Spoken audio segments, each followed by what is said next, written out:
IKA live news से मोहम्मद इकबाल और मोहम्मद दानिश के रिपोर्ट। आइए चलते हैं ताज़ा खबरों की ओर। यूपी वर्किंग जर्नलिस्ट यूनियन का मंडलीय सम्मेलन संपन्न। Moradabad. UP working journalist union के मंडलीय सम्मेलन को संबोधित करते हुए यूनियन के प्रदेश अध्यक्ष हबीब सिद्दीकी ने कहा कि जल्द ही मान्यता प्राप्त पत्रकारों के लिए आयुष्मान कार्ड बनवाने हेतु सरकार एक ऐप जारी करेगी, जिससे कि उनकी समस्याओं का समाधान हो जाएगा और ये ऐप सीधा दिल्ली एवं सूचना निदेशक से जुड़ जाएगा। अपने पूर्व निर्धारित कार्यक्रम के अनुसार यूपी वर्किंग जर्नलिस्ट यूनियन का मंडलीय सम्मेलन कोहिनूर तिराहा ख्वाजा नगर स्थित यूनियन के मंडल यह कार्यालय में आयोजित सम्मेलन को संबोधित करते हुए प्रदेश अध्यक्ष हसीब सिद्दीकी ने पत्रकारों के प्रशिक्षण पर जोर देते हुए कहा कि यूनियन जल्द ही मंडल स्तर पर पत्रकारों को प्रशिक्षण उपलब्ध कराएगी, जिससे उनकी लेखनी में सुधार आएगा। यूनियन हमेशा पत्रकारों के हित में कार्य करती रही है और आगे भी करती रहेगी। यूनियन के प्रदेश महामंत्री देवराज सिंह ने कहा कि पत्रकारों की एकता उनके हितों के लिए जरूरी है। यदि पत्रकार एकजुट होकर रहेंगे तभी अपनी समस्याओं का निदान कर पाएंगे। उन्होंने कहा कि पत्रकारों की समस्याएं हमेशा से रही है, लेकिन यूनियन उनकी समस्याओं को दूर करने का कार्य करती रही है और आगे भी करती रहेगी। प्रदेश स्तर पर यूनियन सभी पत्रकार साथियों के हित के लिए बराबर कार्य कर रही है। मंडल अध्यक्ष मोहम्मद जान तुर्की ने कहा कि यूपी वर्किंग जर्नलिस्ट यूनियन एक ऐसा संगठन है जो पत्रकारों के हित में एक लंबे समय से कार्य करता आ रहा है। उन्होंने प्रदेश अध्यक्ष से मांग करते हुए कहा कि प्रत्येक जिला अध्यक्ष दूसरे जिला अध्यक्ष के संपर्क में रहे और आवश्यकता पड़ने पर दूसरे जिले के पत्रकार साथियों की मदद करने में आगे आए, तभी हमारा संगठन मजबूती कायम करते हुए आगे बढ़ेगा।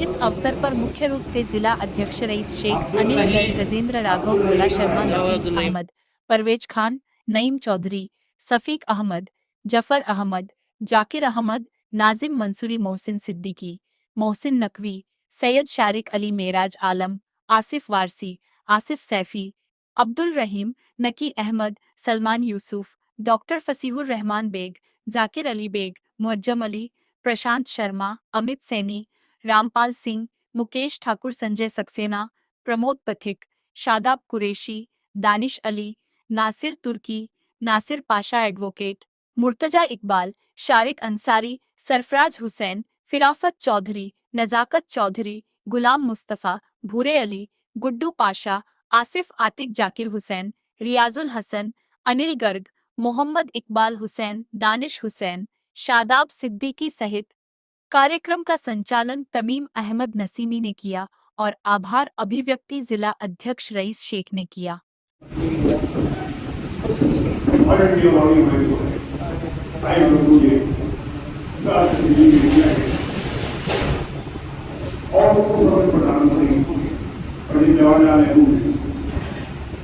की स्थापना के लिए 100 रुपए का जो सरकार की हम लोग यूनियन है और दूसरे कार्यक्रम भी होते रहते हैं। सम्मेलन है, पत्रकारों को ट्रेनिंग है, विदेश भेजने का काम है, पत्रकारों के लिए संघर्ष का काम है, ये भी हम कराते हैं।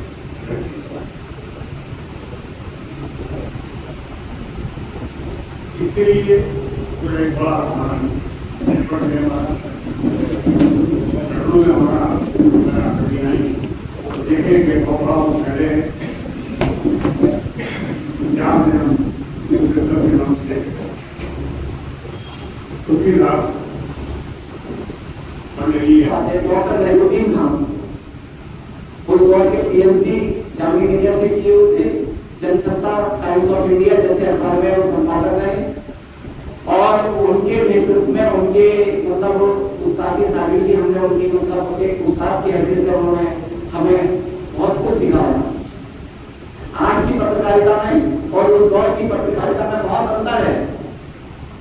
हम 6-7 लोग काम करते थे, जिले का नेतृत्व जाकिर अली बेग करते थे, मैं था और एक मौसिम, 3-4 लोग हमारी टीम थी। वो वो हर हफ्ते में एक ऐसी समस्या मांगते थे जिसको लिखने के लिए हमारे पसीने छूट जाते थे। वो समस्या पब्लिक की मांगते थे कि जो पब्लिक जिस समस्या से जूझ रही है उसे ऐसी एक खबर ढूंढ के लाइए और एक सप्ताह में एक खबर लिखें। आज की पत्रकारिता में और उस पत्रकारिता में यह अंतर है, वो कभी फ्रंट पेज पर बलात्कार की खबर को नहीं छापते थे, गालियां बकते थे, डांटते थे, कभी एक्सीडेंट की खबर का खून खराबे का फोटो फ्रंट पे नहीं लगने देते थे। वो कहते हैं जब अखबार उसके एक कस्टमर के एक आदमी के सामने जाएगा उसका सीधा पूरा मूड खराब हो जाएगा। देश की समस्या पहले पेज पर होनी चाहिए और जिस सिटी से अखबार निकल रहा है उस सिटी की एक समस्या हर रोज छपे। जब तक जिस समस्या से परेशान है उसकी समस्या को हम उठाएं तो हमारा दायित्व केवल खबर छापना नहीं है, हमें जनता की उस दबी कुचली आवाज को भी आगे बढ़ाना है, सरकार तक पहुंचाना है। पहले संपादकीय लिखे जाते थे जिससे सरकार चलती थी, उसमें सरकार की कमियों को लिखा जाता था। उस संपादकीय से सरकार संज्ञान लेकर चिरंजीवी पत्रकार जो कि 1955 के एक्ट के तहत कवर है, जमाता के साथ कोई नहीं है। सर, एक पत्रकारों की समस्या आ रही है कि मकानों को लेकर जो सरकारी योजना का आवास निकल रहा है लोगों के मकानों के लिए, सर उसके लिए क्या आवाज उठाना चाहेंगे जो पत्रकारों को मकान मिले? नहीं, कौन सा मकान का मालिकाना आ गया? आवास विकास एमडीए के माध्यम से जो मकान किए जाते हैं, हाँ, वो भी हमारी इनसे डिमांड है हमारी। इसमें हो ये गया है कि लखनऊ में तो हमने 3 कॉलोनी बनवाई हमने, एक हमें बनी है वाराणसी में भी, हमें काशी पत्रकार संघ ने बनाई है। लेकिन अब रेट इतने ज़्यादा हो गए हैं कि पत्रकारों के लिए वो फिजिबल भी नहीं रह गया। जो वास्तविक पत्रकार हैं उनके लिए बात कर रहा हूँ मैं। तो हम सरकार से कह रहे हैं भैया कि ऐसी स्कीम हो जो फिजिबल भी हो, पत्रकार दे भी वह पैसा उसका।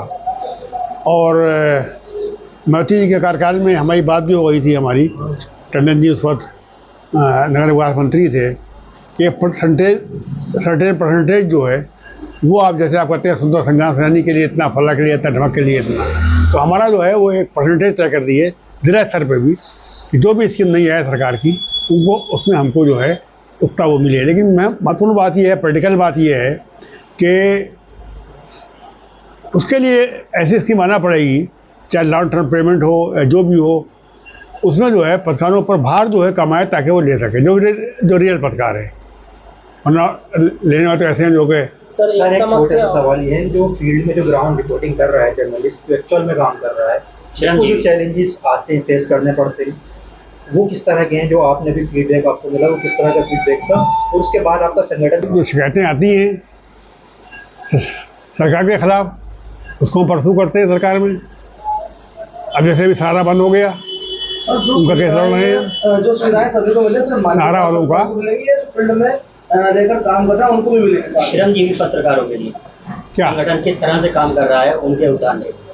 भाई सवाल ये एक्ट है, पे स्ट्रक्चर है, लेकिन सवाल ये है कि कोई जब आप खुद लड़ो तैयार नहीं है तो हम कहाँ लड़ेंगे जाकर? अच्छा, आपकी समस्या है कि आप कोर्ट जाओगे वो करोगे तो आपको जो मिल रहा है वो नहीं मिलेगा आपको। ये भी एक प्रकार समस्या है ना एक। तो जहाँ लोग लड़ने के तैयार है, अब देखिए सहारा है, अब तो नहीं लड़ते थे, अच्छा सहारा बंद हो गया हैं तो सब दौड़े हमारे पास आए, अरे ठीक है हमने उनका केस किया, केस उनका जो है हम लड़ रहे हैं। तो नौकरी में जब खुद ही लड़ने को तैयार नहीं है आदमी हैं, तो और जो स्थिति आजकल है आप देख रहे हैं अखबारों की, अगर उसने निकाल दिया तो कहाँ लड़ जाएंगे आप? सर एक बात सवाल हो रहे हैं, जैसे कुछ पत्रकारों पर मुकदमा हो जाता है, पुलिस बिना जांच करे पहले मुकदमा करती है, बाद में संज्ञान में लिया था, उसको लेकर क्या प्रतिक्रिया है? देखिए उसमें दो बातें उसमें हैं। हमारी डिमांड ये है कि राजनाथ सिंह जी जब मुख्यमंत्री थे तो हमारी मांग के ऊपर एक बनाया गया था पत्रकार बंधु, और उस पत्रकार बंधु में जो है गृह विभाग का प्रमुख सचिव या उसका प्रतिनिधि, ऐसे ही जो है वो पुलिस का, और सूचना विभाग का डायरेक्टर या उसका जो है कोई प्रतिनिधि, और हमारा प्रतिनिधि। तो हमने हमारे यहाँ अरविंद सिंह बिष्ट इंडिया में थे उस वक्त वो, तो उनको हमने भेजा था। फिर तो उसमें यही था कोई शिकायत आती है ज़िले से आती, जहाँ भी आती है। हम ये कहते हैं भाई कि लखनऊ में तो हम लड़ लेते हैं, वहाँ ज़िले में क्या हो रहा है आपका मालूम ही नहीं है, वो सरकार को बाद में बदनामी होती है सरकार की। तो ऐसे मामलों में जो है वो कमेटी में जो है मामला जाए, कमेटी उसकी समीक्षा करे, तब आप जो है कोई अब मर्डर हो जाए तो अलग बात है, वो तो बात उसमें तो दखल कौन देगा। लेकिन जो और मारपीट में इसमें उसमें जो ये सब पुलिस करती है, मफिया परेशान करता है पत्रकारों को, पहले आप जो है उसकी आप जांच कीजिए, एक कमेटी रहे, उसकी हर महीने बैठक हो, या कोई अहम वो आ जाए, मुद्दा आ जाए तो तुरंत उसकी बैठक कर लीजिए उस कमेटी की संस्तुति के ऊपर। तो वही हमने अभी जो है फिर 1 मई को ज्ञापन दिया है, जिसमें कहा है कि आप जो है पत्रकार बंधु को जो है पुनर्जीवित करें, या कोई ऐसा एक सेल बनाएं जिसमें जो आप कह रहे हैं वो शिकायतें जो पहले वहाँ पहुँचें। तो ये नहीं कि पुलिस जो है वो डायरेक्ट एक्शन ले ले, जब वो सेल ओके कर दे तब उसमें जो है आप जो अयोध्या में क्या हुआ, आप ये नहीं कहते कि हमने अयोध्या में जो मामला हुआ अभी चंदा चोरी वाला है, तो आप तो गिरफ्तार कर नहीं दिया, पहले आपने एसआईटी बनाई है, आपने अब वो एसआईटी बना दी, हमने ये है वो, जब जांच कर ली अब आप करोगे हमने किया, तो वो सब पे नहीं किया, तो वही हम पे कोई लागू क्यों ना हो, हम पे लागू क्यों ना हो। जब हम पे पत्रकार के ऊपर कोई शिकायत आती है, कोई भी आती है, तो पहले उसकी आप जांच कर लो। और ये मिसाल सामने आपको अयोध्या की, आपने तुरंत FIR नहीं की, तुरंत गिरफ्तार नहीं किया, आपने जाँच की आपने, तो खोजकर हमको भी एक खास कैटेगरी मानते हुए पत्रकारों को भी एक समाज में ऐसी एक व्यवस्था होना चाहिए, ये हमारी डिमांड है। और हमने इस पर ज्ञापन भी दिया हुआ, देखिए क्या होता है, सरकार क्या करती है, ये करती है या नहीं करती है, या नए लोग आते हैं वो करते हैं। मीडिया की जो विश्वसनीयता आम लोग कम होने पर इसके तो मेरा तो हम खुद ही, अब उसके लिए हम